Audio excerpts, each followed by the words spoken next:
Programa Palavra Espírita, apoio cultural. Drogaria São Francisco, sempre ao lado da comunidade. Pampeiro S.A. Comércio de Automóveis. SEDIC, mantenedora do Clube do Livro Espírita Fonte de Luz. Novo Tempo Contabilidade e Assessoria Limitada. Sociedade Espírita Estudo e Caridade Lar de Joaquina. Walter Beltrame Casa Completa. Fest Bistrô. Saboreie nossos sábados e segundas sem carne.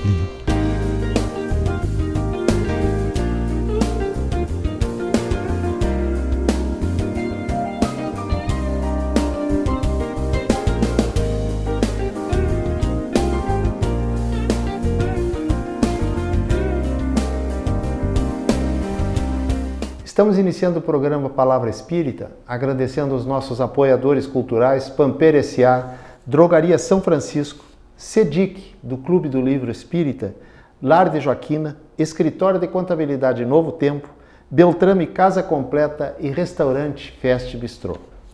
E o nosso convidado de hoje chama-se João Francisco Lopes, mais conhecido por Chico Lopes. Não é o Chico Xavier, é o Lopes.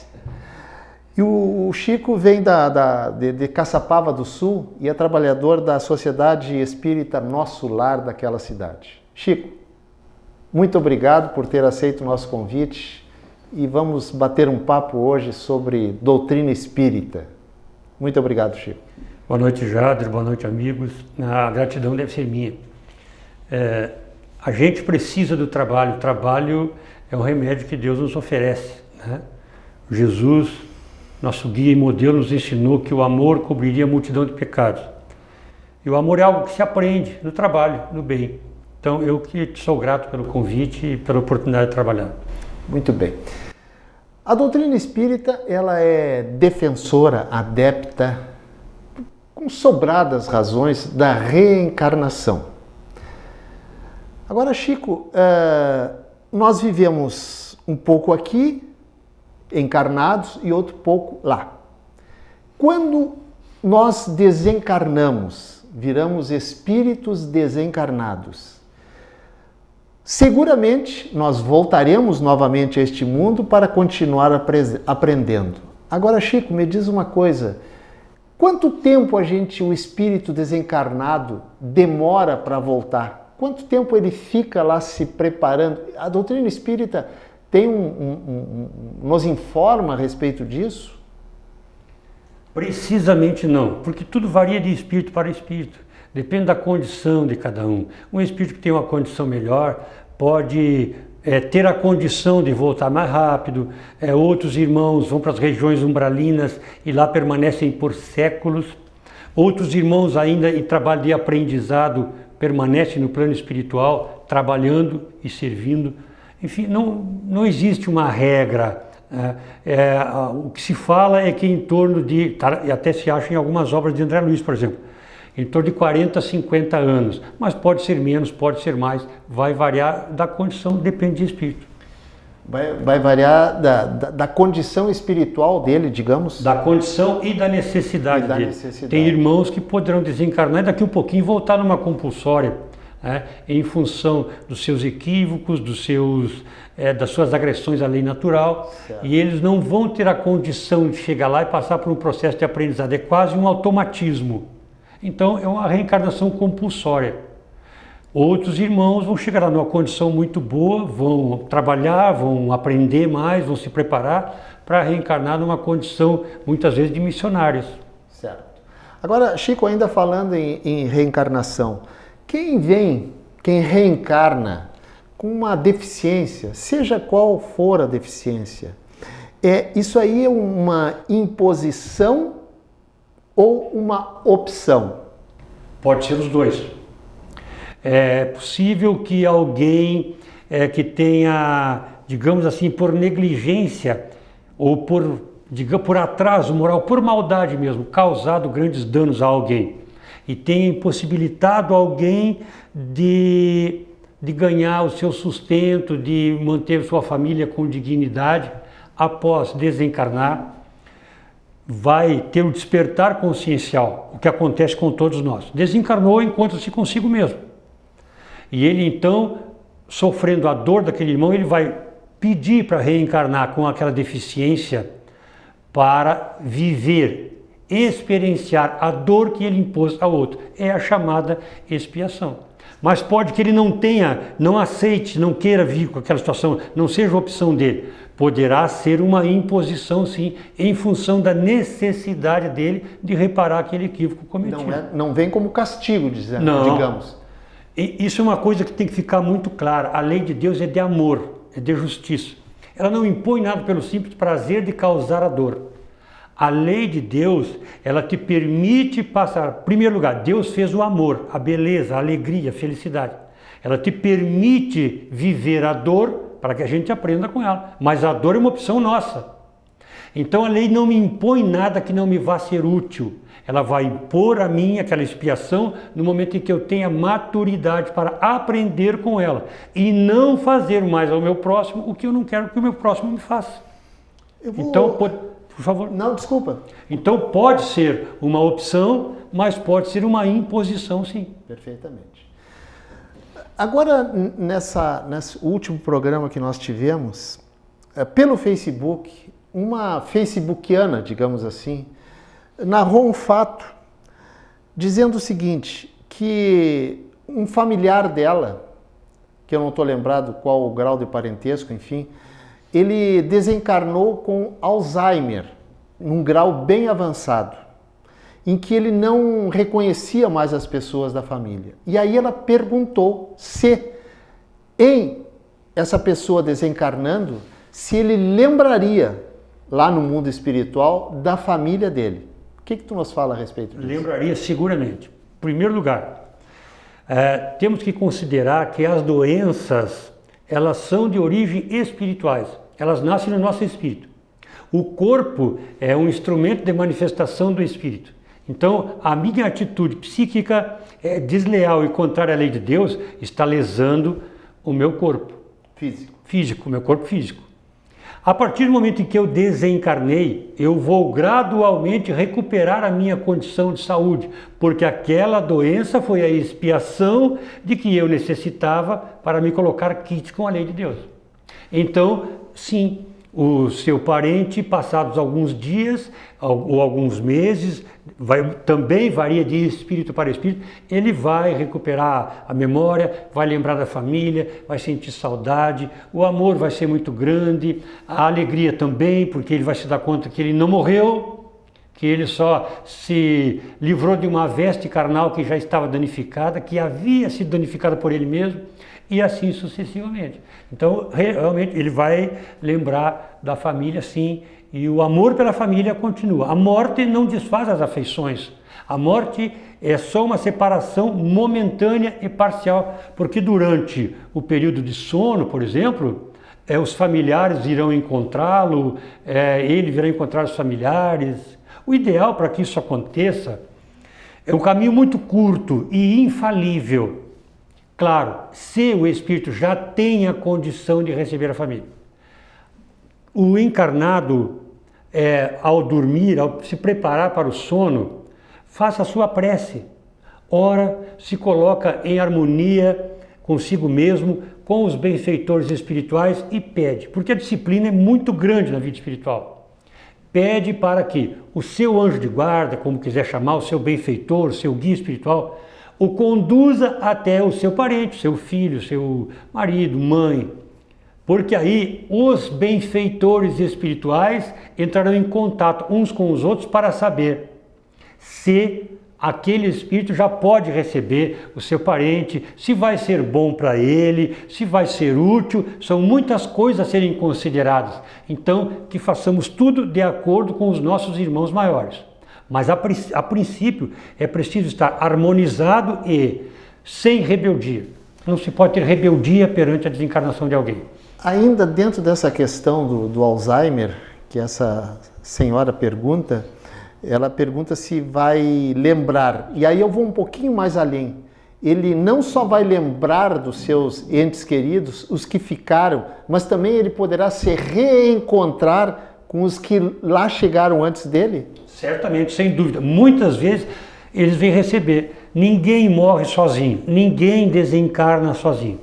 As companhias elegidas para a hora da desencarnação, a gente escolhe ao longo da vida, de acordo com a conduta moral, né? Com o pensamento, com o que sente. Por quê? De acordo com o que a gente pensa, a gente desenvolve um sentimento.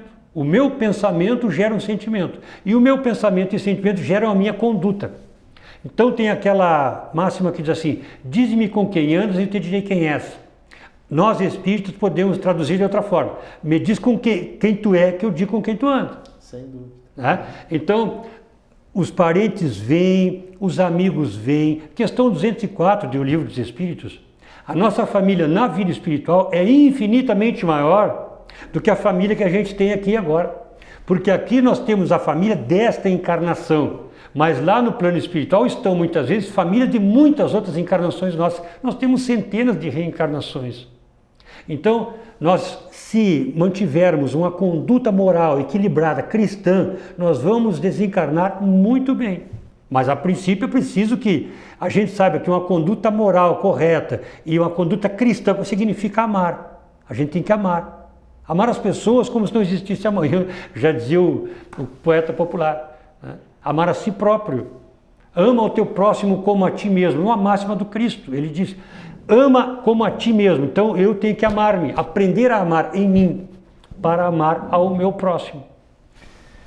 Tu falaste aí sobre quando nós dormimos, nós sonhamos. E aí eu vou arriscar te fazer uma pergunta. Quando nós dormimos, o que o nosso espírito faz? Olha, essa pergunta foi intuída, deve ter sido intuída pelos benfeitores espirituais, porque a gente faz de tudo. Voltando ao que a gente falava antes, se eu mantiver minha conduta moral correta, quando eu dormir, o meu corpo fica dormindo, mas eu, Chico, espírito, o espírito Jader, continua com a atividade intelectual, moral. Então, se eu dormir, mas antes de dormir eu vinha fazendo algo bom e nobre, eu vou continuar fazendo isso na vida espiritual. Porque eu poderei estar sendo usado pelos benfeitores espirituais para atividades dignas na vida espiritual.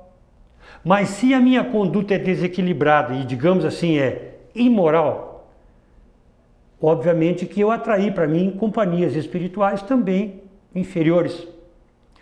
Quando eu me desprender do corpo físico no desprendimento parcial do sono, eles vão estar ali e estarão me conduzindo para os redutos de inferioridade, o chamado umbral, as regiões inferiores, ou inferno, como quiserem chamar. Então tudo depende da minha conduta moral. Quando eu durmo, quando nós dormimos, a nossa atividade intelectual permanece, continua. Só que com mais intensidade. Por exemplo, se eu amo agora, quando eu estou desencarnado ou estou liberto do corpo, este amor é muito mais intenso. Se eu odeio agora, quando eu estou desprendido do corpo, este ódio é muito mais intenso. Tudo é com maior intensidade, porque o corpo físico é um instrumento valiosíssimo, mas funciona como um abafador dos nossos sentimentos e até das sensações. Estamos encerrando o primeiro bloco, agradecendo aos nossos apoiadores culturais, Drogaria São Francisco, Pampeiro S.A., Sedic, Lar de Joaquina, Escritório de Contabilidade Novo Tempo, Beltrame Casa Completa e Restaurante Festa Bistrô. Em 2 minutinhos a gente já volta.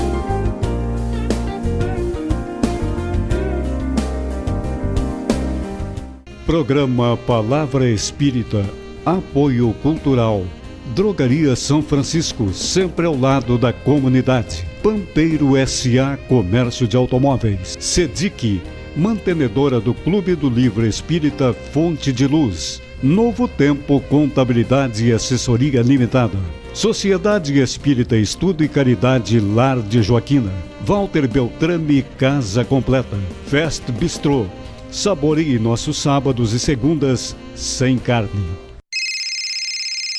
Uma conversa pode transformar uma vida. Por isso, compartilhe conosco aquilo que você não divide com mais ninguém. O CVV está com um número novo. Ligue 188. A ligação é gratuita de qualquer localidade do estado. Atendimento 24 horas. Disque 188 e converse com um de nossos voluntários. CVV, Centro de Valorização da Vida. A linha que faz você seguir em frente.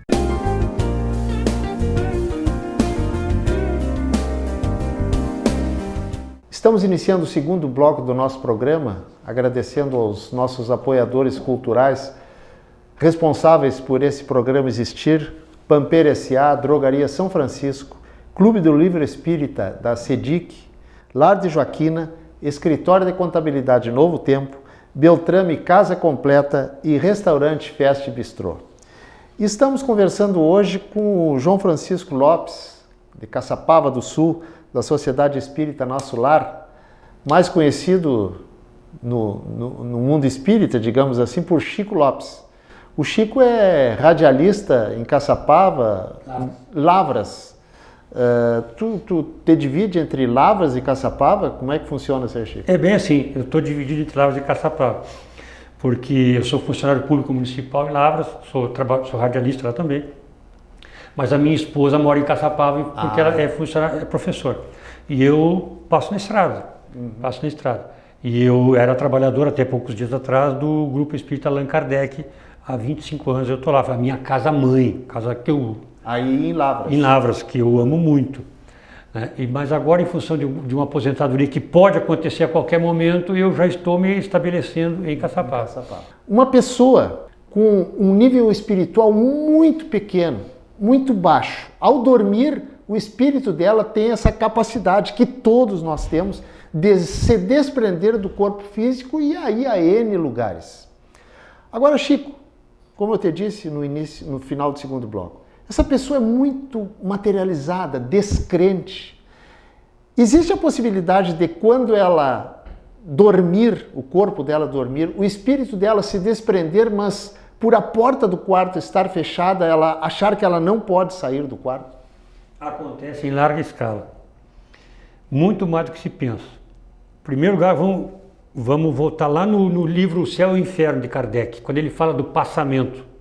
Ali ele nos ensina que o perispírito não tem células, ele tem átomos. Perispírito é o corpo fluídico, o corpo espiritual, porque o corpo físico ficou dormindo. O que está de pé e não consegue sair do quarto é o espírito revestido do perispírito. É a roupa do espírito. A roupa do espírito, exatamente. Certo. Aquele que vai comigo aonde eu for. Então, este perispírito é tão grosseiro, tão materializado, que ele pensa estar no corpo físico.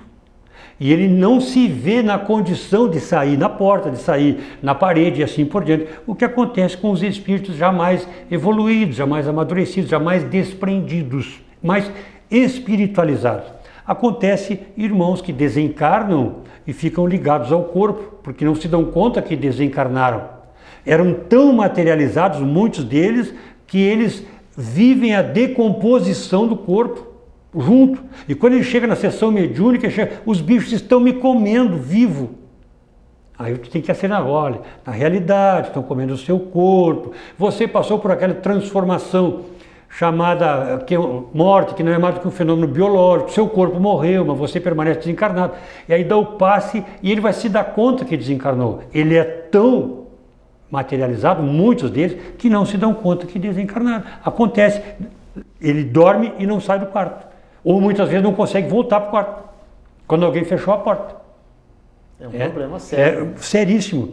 Por isso que a gente tem que se aproximar. A gente tem que viver a vida em torno da espiritualidade. Nós não somos um corpo que tem o espírito, nós somos o espírito que estamos temporariamente no corpo. E daqui a um pouquinho nós vamos nos desfazer desse corpo. A gente vai ficar sem ele, porque a nossa essência é espiritual. O corpo é uma veste temporária.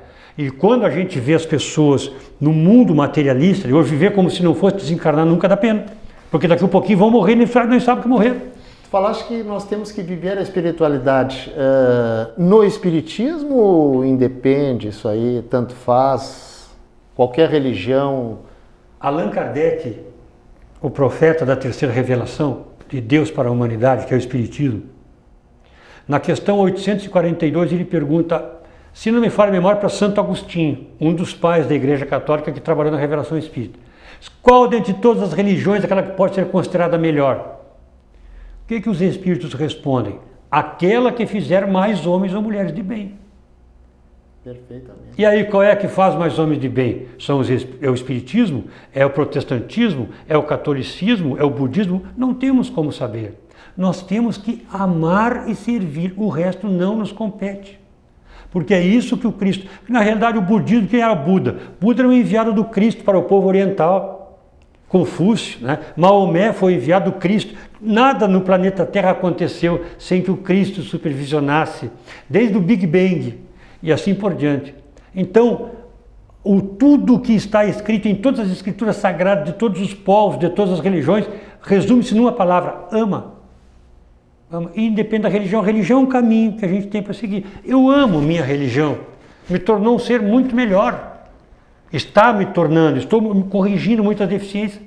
Mas o católico deve amar a sua religião também, porque eu conheço católicos maravilhosos. Eu conheço evangélicos maravilhosos. Ateus maravilhosos. Ateus maravilhosos. Ateus que eu não acredito em Deus. Mas qualquer coisa, graças a Deus. Então, os Espíritos também falam sobre isso lá no Livro dos Espíritos, a respeito dos ateus. Com todo o respeito pelos ateus. Os Espíritos, é o Espírito Erasto que diz: ateus não existem. Existem pessoas com um orgulho um pouquinho excessivo que não gostam de admitir que algo lhe possa ser superior. Mas ateus não existem. Chico, vou te colocar numa saia justa. Se é que é possível, lógico, né? Pode sim. Os espíritos se reconhecem lá na outra dimensão. Agora eu vou te dar um exemplo. Uma mãe, logicamente que encarnada, né? Perdeu o seu filhinho com 2 anos de idade. O filhinho desencarnou por um motivo XYZ, certo? Quando essa mãe desencarnar 70 anos depois, a mãe vai desencarnar com 72 anos, ou seja, 70 anos depois que seu filho desencarnou. Eles vão se reencontrar lá? Vão, ok, tudo bem. Agora, como que essa mãe vai reconhecer esse filhinho lá com 2 anos? Quando ele desencarnou, ele tinha 2 anos. Pergunta muito importante, porque esse filho, dependendo da condição dele, ele poderá, no momento da desencarnação, retomar a sua aparência anterior. De 2 anos? Não, de antes de reencarnar. Ah, sim. Poderá. Está lá num dos livros de André Luiz, se eu não estou enganado, e a vida continua. Ele fala do espírito, de muitos desses espíritos, que desencarnam crianças, poucos têm a condição de recuperar a aparência anterior. Mas, digamos que a mãe desencarnou depois do filho. É muito comum em sessões mediúnicas. Eu morri de tristeza, eu desencarnei de tristeza, meu filho morreu. Se o teu filho está te esperando aqui. E o filhinho vem na forma de bebê. Diz: meu filho, mas ele está ali mesmo. Eles vêm receber. As mães vêm com a aparência que for necessária naquele momento. Se ele desencarnou com 2 anos, ele vem com a figura infantil. Muitas vezes trazidos pela vovó, pelo tio, pelo pai, pelo vovô, pelo anjo de guarda, muitas vezes. Mas se ele precisar adotar uma aparência diferente por uma questão de convencimento, ele poderá fazer. Os espíritos que já têm uma condição melhor, eles podem mudar a aparência de acordo com a necessidade ou com a vontade. Hoje de manhã eu li algo fantástico. Eu estou estudando o livro Cepé, o Guerreiro da Paz, da autoria do espírito Oscar Pitã, sim, pela mediunidade da Maria Elizabeth Barbieri. Que vai ser lançado agora semana que vem. Verdade, né? aqui em Santa Maria. Aqui em Santa Maria. Uma obra fantástica, emocionante. Eu choro o tempo todo. Eu fico me perguntando, mas por que? Eu devo ter culpa no cartório lá, né? Bom, mas aí, eu lendo, estudando a obra, num determinado momento, a Beth médium, falando: olha o irmão Alexandre. E o irmão Alexandre se transformou na figura do Sepete Araju. Ou seja, o Sepete Araju adotava a figura de outro cidadão, de outro espírito, para ser melhor entendido por ela naquele momento. Então, o espírito que tem uma condição maior, ele pode mudar de aparência de acordo com a necessidade. Muito bem. Agora, Chico, um espírito sempre reencarna na mesma família, no mesmo grupo familiar? Poderá ser e poderá não ser, de acordo com a necessidade de cada um. É preciso, por exemplo, é possível, por exemplo, que alguém que tenha desencarnado na minha família, ele vai precisar reencarnar lá na África para reparar alguma coisa. Ele não vai reencarnar na minha família. É possível, por exemplo, que alguém... Quantas pessoas nós conhecemos que reencarnam em famílias de inimigos? Detestados, odiados por pais, por mães, por irmãos. A partir do momento em que ele cumpriu aquela expiação dele, ele poderá não mais ter a necessidade de reencarnar naquela família. Mas poderá sim, se ele transformou aquele limão em limonada, aquela família que era pura e simplesmente carnal, sanguínea, ele transformou numa família espiritual, ele poderá, de acordo com os méritos, ou com a vontade, ou com a necessidade, voltar ao seio daquela família. Tudo vai depender da necessidade. Certo. O que nós não podemos esquecer nunca que a lei de Deus é de amor e não é inflexível. Os homens, por orgulho, se tornam inflexíveis. A lei de Deus não, é amor e justiça. Chico, vamos dar uma guinada meio radical assim. Vamos falar de cremação. O que a doutrina espírita fala sobre a cremação do corpo? Bem, nas obras de Kardec, eu nunca vi absolutamente nada sobre isso. Mas assim, ó, de acordo com o que se estuda e com o que se vê nas obras complementares de André Luiz, Manuel Filomeno de Miranda, Joana de Anjos, a cremação te dá, aliás, a doutrina te dá uma noção mais ou menos exata a respeito da cremação. Eu, particularmente, entendo que daqui a um pouco a saída vai ser a cremação, porque vai faltar cemitério para todo mundo. Sim. Vai faltar cemitério. Mas em alguns casos pode ser algo muito bom, mas em outros casos pode não ser bom. Por exemplo, um espírito desses materializados que a gente falava há pouco, que morre, mas não desencarna, fica ligado ao corpo. Ele vai sentir a dor da cremação junto com naquele momento em que o corpo estiver sendo cremado. Ele vai estar ali. A gente sabe que o espírito é imperecível, o espírito não vai ser queimado, porque o espírito é matéria de quinta essência, né? É sem nada igual, sem analogia no globo terrestre, lá na questão 23 do Livro dos Espíritos. Então, o espírito não vai ser queimado, mas a dor, a sensação de estar sendo queimado, ele vai viver ali junto. Entendo. Então, eu entendo que agora, no estágio evolutivo em que se encontra a humanidade, é perigoso, é perigoso. Eu não aconselharia ninguém, a menos que seja alguém muito despojado, muito desprendido. Mas é uma opinião pessoal, como eu disse, nas obras de Kardec eu não vi absolutamente nada. Nenhuma referência. Tá. E com relação à eutanásia? Bom, a eutanásia é o crime, perante a lei de Deus. Hoje, conversava com o senhor, conversava com a minha esposa e um tio dela. Alguém que teve quase 8 meses em coma. Em coma. Profundo. Não, toda hora esperava a notícia da desencarnação dele, da morte. E ele andava na rua, bem faceiro. Então a eutanásia, Jader, vamos pensar a nível de Bíblia. O 5º mandamento, não matarás. Veja bem que a amplitude, a universalidade desse mandamento. Não matarás. Não matarás o saudável. Aí ficaria livre para matar o que está doente. Não matarás que seria o caso da eutanásia, não matarás o bom, porque aí tu ficaria livre para matar aquele que comete equívocos. Não matarás o que já nasceu, nós ficaríamos livres para praticar o aborto. Então qualquer coisa que abrevie uma vida que não seja de acordo com a lei de Deus é crime. Eutanásia é crime. Perfeitamente. E com essas palavras do nosso querido amigo e companheiro Chico Lopes, de Caçapava, nós estamos encerrando o nosso programa Palavra Espírita, não sem antes passar a palavra para o Chico para ele dizer o que ele desejar a respeito. Jader, posso contar uma pequena história bem curtinha? Pode. Um formando de psicologia precisava fazer o seu TCC e aí ele escolheu um canteiro de obras, um grande canteiro de obras para pesquisar os trabalhadores da construção civil. E ele conversou com o engenheiro-chefe, entrou no canteiro de obras e começou a observar os trabalhadores. E viu que vinha um assim com pouca vontade, aquela coisa, tá? E perguntou, meu amigo, o que você está fazendo? E ao que o outro respondeu, Você não vê que eu estou carregando tijolos? E ele apontou, revoltado. Observou mais um pouco e viu que vinha outro já com um pouco mais de disposição, aquela coisa e tal. E ele, meu irmão, por favor, o que você está fazendo? Ah, estou carregando tijolos para abastecer os pedreiros que o mestre de obras mandou. E ele apontou, conformado. Por último, ele viu que vinha um com a carga de tijolos redobrada. E vinha quase correndo com aquele carrinho de mão e disse, meu amigo, por favor, o que você está fazendo? E ele disse assim, estou ajudando a construir um grande hospital. E ele colocou, altruístas.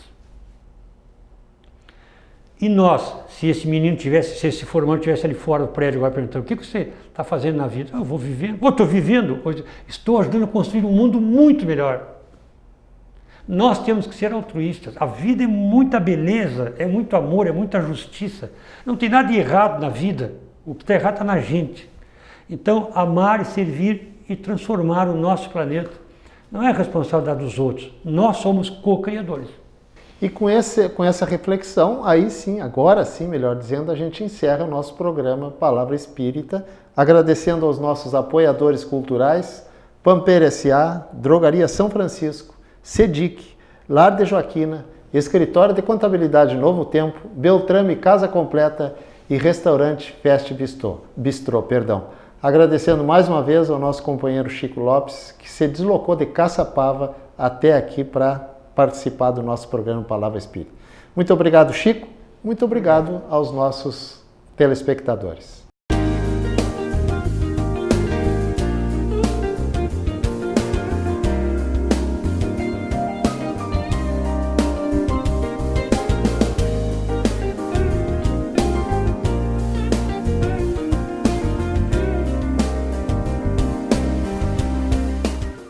Programa Palavra Espírita, apoio cultural.